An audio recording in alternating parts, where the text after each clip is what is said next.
you know, even looking after their fucking selves anymore. Doesn't matter whether you're black, Asian, Hispanic, white, Muslim, non-Muslim, Christian, Catholic, Protestant, pagan, doesn't fucking matter, right? Like, none of that becomes relevant because, like, no society at the moment can realistically, even at the time, 12 years ago, 10 years ago, even in the 70s, financially provide better options that weren't a fucking tent, right? And you know, if two people want to swack on, maybe it might get a bit weird and they might start kissing each other, and then it might be a little weird and funny, but at least it's better than them fucking busting lips, bro. On by the Israeli command, for the record, like the Israeli military. Here, I have it from here, right here. This is important to understand. The protests against Hamas are being ordered by the... I'm just saying, man, I got tons of fucking Arab friends.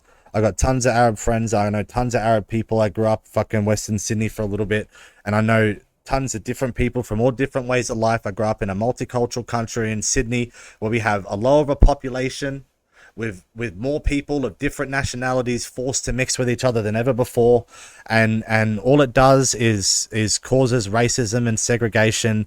And no matter how connected you are to your community, you always forget who you are, and you'll always like either have less than what you had when you go home, or you either just don't fit in home anymore because you just don't remember what the fuck life is no more because you finally wake the fuck up again. It's like 20 years, right? It's like, oh shit. It's like, fuck, 3 years later, 5 years later, 6 years later, fuck, motherfuckers still today don't even know how to use an ATM card.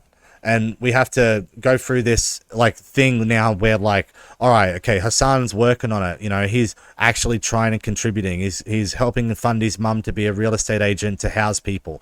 You show me all the fucking homeless people that you're putting in there, and I bet you put fucking bunch of homeless people. You put one homeless people in that house, homie. That's it. GG.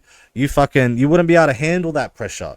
You wouldn't be able to handle that pressure. You and your mum wouldn't be able to deal with that court case, trying to deal with a fucking crackhead and an icehead that have been filling out fucking rent receipts because they took your signature and wrote it on a piece of paper on the fucking wall over the window. Trace that shit. You made that fucking shit complicated, but nah. They've been paying their rent to you every week. They've got a box of fucking rent receipts. Nah, this guy's an icehead. He's willing to talk on the stand for 55 fucking hours, right? And you have to pay for that. Right? You haven't, you know, you're not contributing in that sense. Like, people are going to turn around and say, like, well, what are you doing? Like, fucking prostitution? Like, what are you doing in those houses? Prostitution, then? You know, like, you're doing, like, traffic smuggling? You know what I mean? Like, those things are going to become irrelevant at some point in your life. And in realism, if you wanted to help some of these people in the Jordan refugee camp,